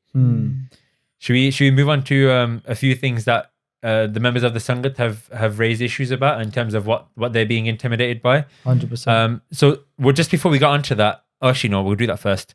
So we've talked about the main statistics anyways. I'll just read out a few things, and if you want to jump in, please do so. One person replied, so we had a question saying, if anyone has intimidated you, please give us a bit of context or explain the situation. And this one was quite scary because it was out of nothing. So this person was walking to work. A Muslim convert approached me on his cycle, asking for directions and tell him which way to go. And it was the way I was walking. So they start walking together. He then talks about his religion, asked what religion I am, and I said Sikh. And then he began to say how I'll go to hell if I don't convert. I began to say to him that I'm happy you found something that works for you, but I'm not going to agree with your statements. He pestered, and then I said, I need to get to work, and I left him. And we're seeing like people being approached in the streets. A Singh from London, you mentioned earlier, his mum was walking in Southall, and a Muslim came to her, and said, "Oh, what religion are you?" And she said, "Oh, I'm a Sikh." And then he replied by saying, "No, you're a Muslim, you just don't know it." The audacity and the rudeness is really worrying, and I think that we need to get much more stronger. And I think that just replying to these people won't be enough. We need to go out of our way to show them that we don't believe in what you believe. Now, we do that in the most respectful way possible, but until they know that we know what we're talking about, not just about our religion, but your religion as well, which is why we're not going to convert, they're not going to stop. I think the time where just replying or turning the other cheek has long gone, because a lot of these people have passed that barrier, and they're too confident, and they're not being caught up about it. There's people posting videos every day. Websites are being made, every day about how Sikhi is wrong, and all this falseness is just being spread. Another person, in Sikhi, you have no freedom, right? But in Islam, you get freedom. You can remove your hair and live freely, which we've already touched upon anyways. But just quickly then, if somebody was to say that to you now, if somebody heard that, what would you say then? Just to respond to that, because I know I was earlier, but why now on the spot? Yeah, so I would say that's interesting. What religious freedoms are women given in Islam? So one thing I would reply with is to say, well, obviously you have to compare things, right? And you want to see where you're going to get the best deal. And in Sikhi, we know what the deal is. Women are given the exact same access to things in the world, and also God and religious freedoms as men, the exact same. So there's no difference in terms of appearance or rules or regulations. Whereas in Islam, we know that women are asked to cover up because they're told that they need to look a certain way so that they don't attract men, which for me is questionable. There's an interesting book I read by Asad, which is talking about the surah, where he talks about, and the book is called The Message of the Quran, and he talks about the person, Muhammad ibn Jarnail al-Tarabi, mentions that all righteous women, their prize, or what happens to them as they go into the afterlife, however old and decayed they may be on earth, will be resurrected as virginal maids and will, like their male counterparts, remain eternally young in paradise. So that's quite worrying for me. If this is true according to this man, what your gift will be is to be a virginal maid, which doesn't sound that appealing to me. Whereas in Sikhi, man or woman, you get to experience that true bliss and go to that highest heaven and achieve what you're here to do within this world, which is to merge back with Waheguru and be freed from this pain of this life and death. And it's genderless as well, which is a key point. As in, when we transcend, it's genderless. Because it's just a soul. It's just a soul. But again, these lot, in this case, are very caught up in gender. Yeah, and it seems that this gender goes with them into the next life as well. Yeah. Which we know it isn't true, because Guru Sahib talks about these bodies being vessels just on this life, and the soul is the only thing that goes with them. So I think this idea about, and then obviously with regards to removing hair, yes, there's a reason we don't remove hair, and that's God wanting us to get the best out of this life. God isn't saying remove your hair because I don't like the way it looks. Guru Sahib is saying keep your hair, keep your gifts, because it's a gift I've given to you, and I want you to harness that gift. Now the question is, are we going to look at what the Western world thinks about hair, or Islam thinks about hair, or are we going to think about what Guru Sahib is saying? And even science says about hair as well, the benefits of having hair, the spiritual benefits of having hair, the scientific benefits of having hair. And even with long hair, if you look at the Prophet Muhammad, according to historical sources, and even Jesus, they all had long hair as well, which is uncut. So, I think there's many, many ways of coming back to it. I think with that question specifically, though, is mostly to do with the Western perspective, right? So we need to change that lens of that. Our religious freedom is keeping our hair, isn't it? It's not that the freedom doesn't mean that you can cut your hair, right? The freedom is we choose to keep our hair because this is what Guru Sahib, what God has given us. Yeah, and also as I mentioned earlier, what the Quran was saying about the possibility of beating your wife and when you can beat your wife, and that was mentioned that they should be obedient to their husbands. In this case, women are given full authority to deem what's best for them, and they're given a qurban, so they're not just there to protect their husband's items or their husband's honor. They're there to protect their own honor. And for me, there's not much more freedom that anything in life will give you other than giving you a qurban. Giving you a weapon. Yeah, giving you a weapon to defend yourself, and not say that you are responsible for your husband's honor. No. That doesn't quite fit right with me. Should carry on? Yeah, so it's interesting. It'd be interesting to hear from the Sangat, but a lot of people are saying that there's a lot of TikTok questions going around where people are trying to disprove Sikhi, which is quite sad. Some people mentioned that a lot of teachers are aware of this in school, but they're too scared to deal with it because they're scared of the backlash. A lot of people always say to Sikhs, would you convert, as a joke, which, if you hear constantly enough, at some point that the nature of that conversation will change. Here's an interesting point by someone. They said, general questions asked by Muslim friends. One of them called it a failed project, and the other one said, your guru's a dead man. It honestly never gets to me because defending oneself or God or the guru for the outside is again not the message of Sikhi itself.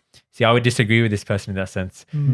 I see this as noise, and I honestly don't care much about it. It's great that he or she can rise above it, but the fact we're letting them get away with this is fueling the fire even more.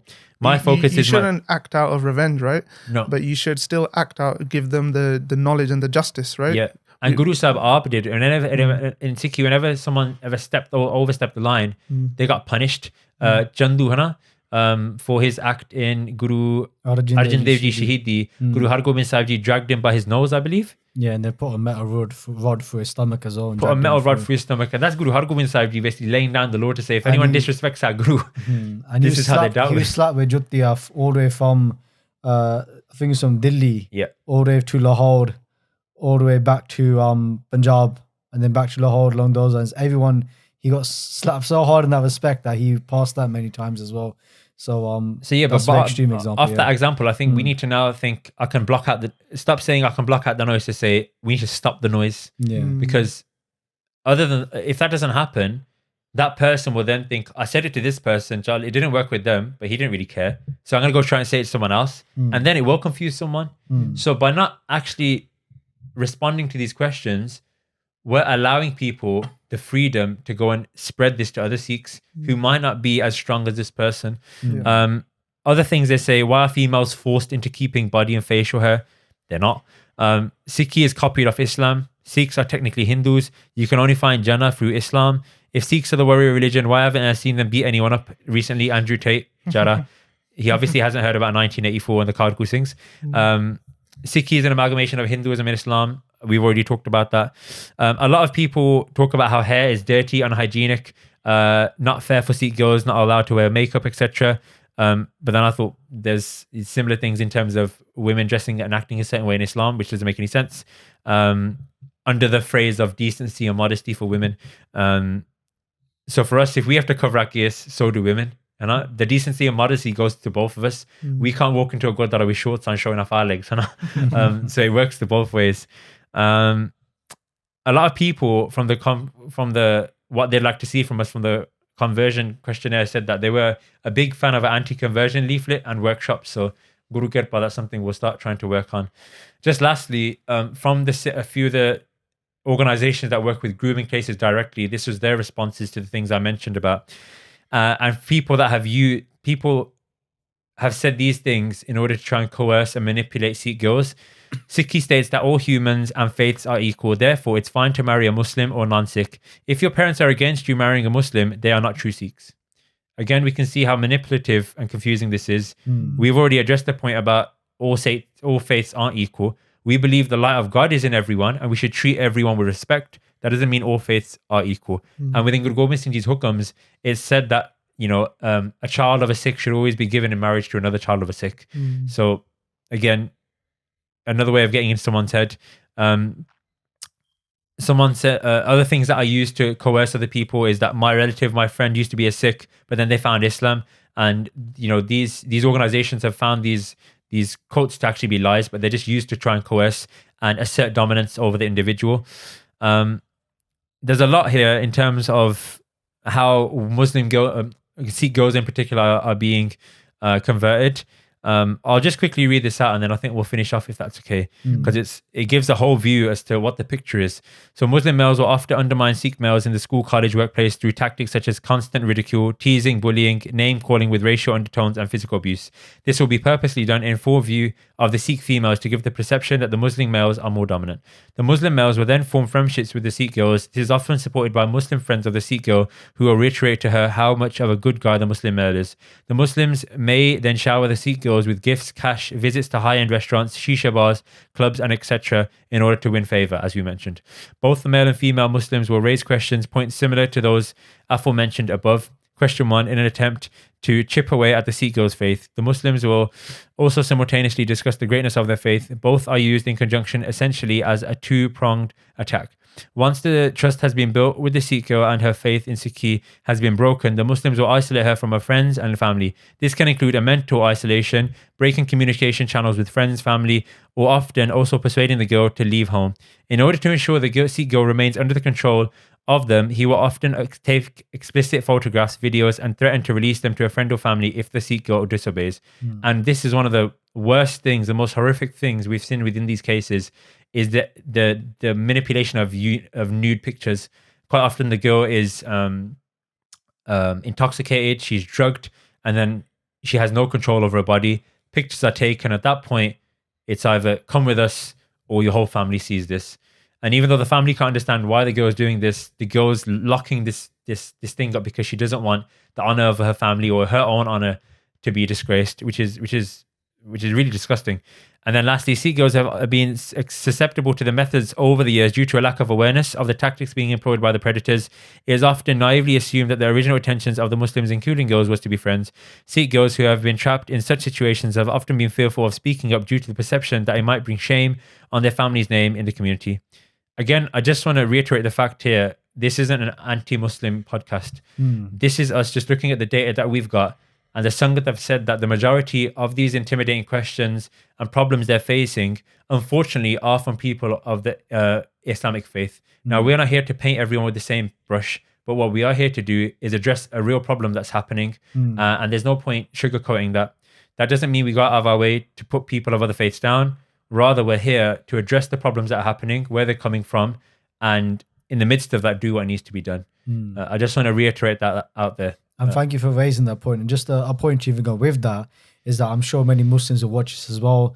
Many might get offended. Yeah. But again, these are facts, right? Yeah. These are things that you can find out. You can find them in the news. Yeah. We're not here to say that, Sikhs are perfect either. Definitely not. Right? At the same time, There's many predators that come from the Sikh faith as well. But if we're focusing on the overall majority for Sikh cases, yes, obviously in the UK, grooming cases come from people of all walks of life. But if we're looking at specifically, over the past 10 years, the data, organizations like Sher-e-Punjab, Sikh Youth have data on this, published data on this, we can find that unfortunately always tends to one ethnic minority. And just on that point, then, if someone is a Muslim is watching this, then like anybody else, take responsibility for these things that are happening, and they should be addressing them as well. It shouldn't just be us as Sikhs addressing this, because if we say there are good Muslims out there as well, which definitely are, then if you're seeing this in a community and you can't hide away from it, and it should be our students together to address this stuff, because again, we should be living together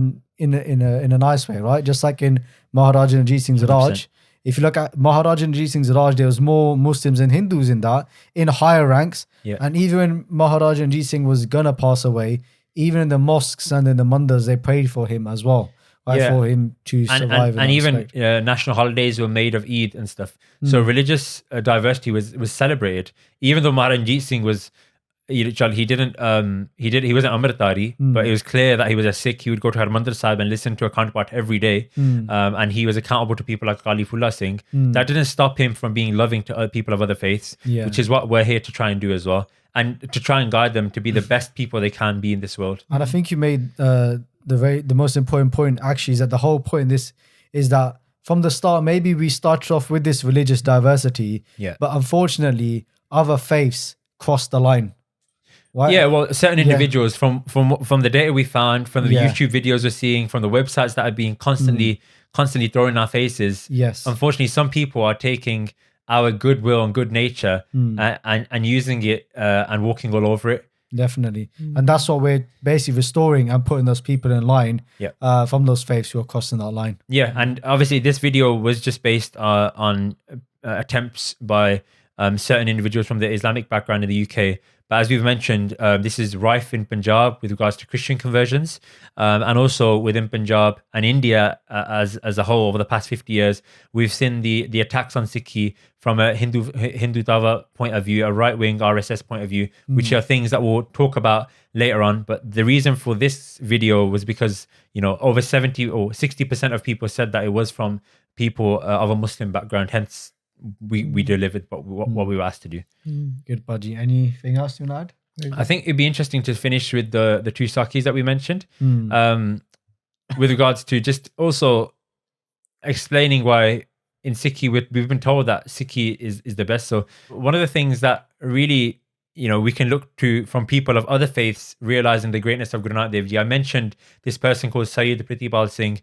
His name was Mushtaq Hussain initially, and he actually found this manuscript, Tajuddin's diary, and he was studying in Medina. And as I mentioned, himself and his dad were Sayyid. So I believe that a Sayyid is one of the highest ranks you can have within the Islamic world in terms of a religious holding, and also descendants of the Prophet Muhammed. So very, very well established, someone that knows the Islamic law and the scriptures inside out. And as I mentioned, he was in Medina studying and also getting ready to read the namaz at Kaba. So someone that's very well respected. He came across Tajuddin's diary of Guru Nanak Dev Ji's travels, and Tajuddin was someone from the time of Guru Nanak Dev Ji who actually traveled from Iran, Makkah, and then Baghdad with Guru Nanak Dev Ji. Long story short, after he read this, he spoke to his dad, who was a very well-respected person, Sayyid within the Islamic faith. And his dad obviously was very against this. He said Guru Nanak Dev Ji is a kafir, he does all this black magic. And he realized that the truth was in Guru Nanak Dev Ji and what he'd read. And his heart had a longing to try and find out more about this. But because of his upbringing and also the harsh words from his father, he was unsure. So he did an ardas one night whilst he was studying in Medina. And the PDF, you can check this out, it's called Tajuddin's Diary, it's in English. He did an ardas at night to say to Guru Nanak Dev Ji, and this was not a formal ardas, this was just like him speaking to Waheguru, right?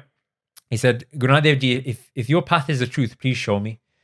And that night he writes him with his own words that at night he had a dream of Judgment Day. So what he had preconceived, and Abrahamic religions preconceived, will be the end of the day, end of the world, right? So he had a dream of a Judgment Day, and all the beings rose, and all the beings are looking to the sky, and in the sky there's a golden throne, a shining, glistening golden throne with stairs leading up to it. And he says, as we waited, first of all, the prophet David came out with his followers. Following him, the prophet Jesus came out with his followers. And as they came, they all stood and waited by the steps of that throne. None of them sat on it. Then the prophet Jesus came, the same thing. Christians behind him reading, reciting the Bible. After that, the prophet Moses came with his followers. And lastly, the prophet Muhammed came with his followers of the Islamic tradition, reading, reciting the Quran. And they all stood at the feet of that throne. And then all of a sudden, from the crowd, someone shouted, "Look, Guru Nanak Dev Ji has come." And Guru Nanak Dev Ji Maharaj came, and he said that the light was so bright that you couldn't even look up. And Guru Nanak Dev Ji then at that point came and sat on that gold throne, and all the other prophets bowed down to Guru Nanak Dev Ji at that point. So this was his dream, and after this he realized that Sabte Vadda Sadguru Nanak Jin Kar Rakhi Meri, that there's no one more powerful than Guru Nanak Dev Ji, because Guru Nanak Dev Ji is Waheguru. And after that, he talks about his journey where he left Medina, he went to Punjab, and all the hardships he went through. He was attacked. He even took him 4 months to take Amrit. He went to Akal Takht and missed the wrong day. So look at that. He's a non-Sikh, someone from the highest realms of Islam, trying to take Amrit, and he was willing to wait 4 months for it. We have Amrit Sancharas every week, and we think, well, maybe later. And even then, like even Sikhs tried to kidnap his wife. People that claimed they were Sikhs. So at this point, you might think someone of a different faith would think this is what Sikhs are like.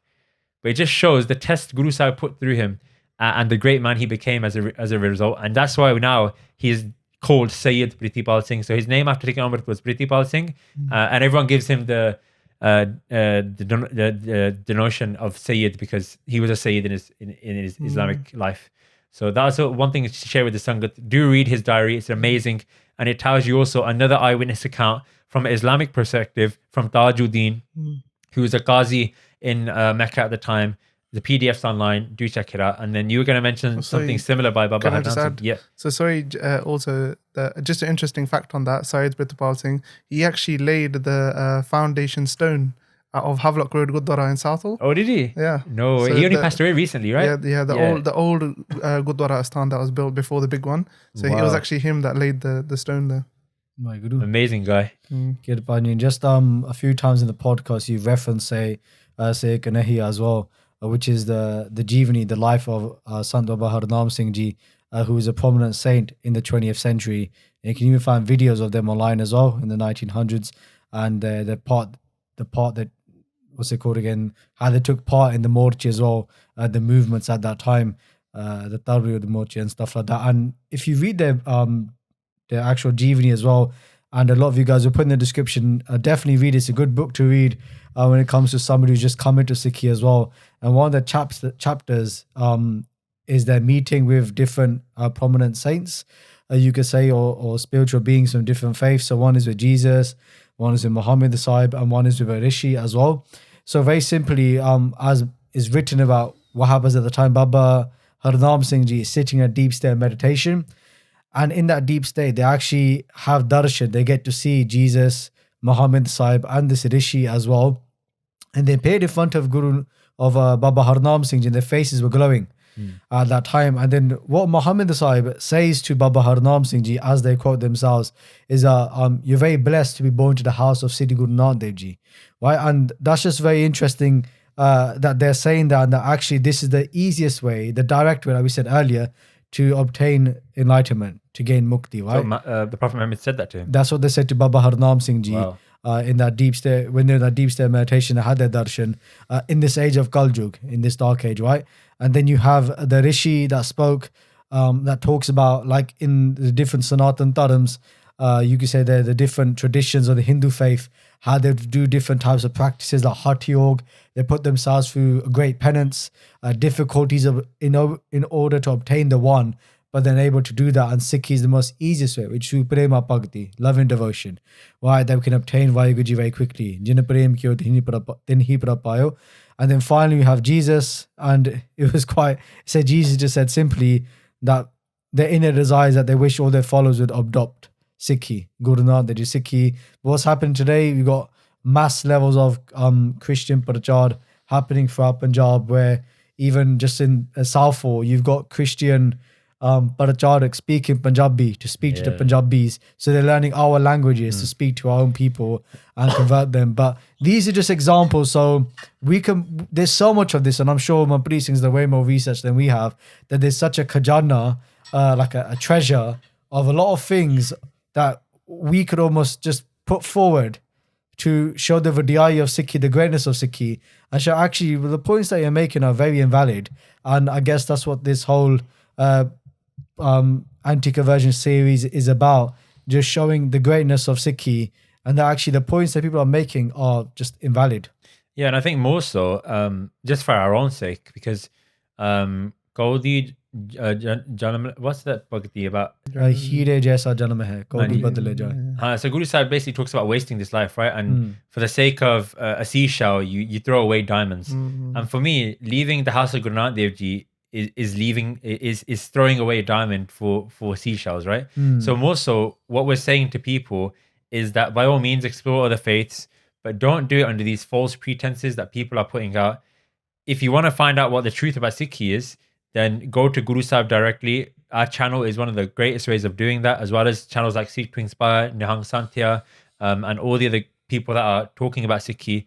Don't just go off the basis of what other people that sound clever are saying, or that sound clever, confident are doing, because they're very well versed into how to confuse, how to plant doubt, and then how to manipulate people's emotions once they've planted these seeds. So that's our only request with this, really.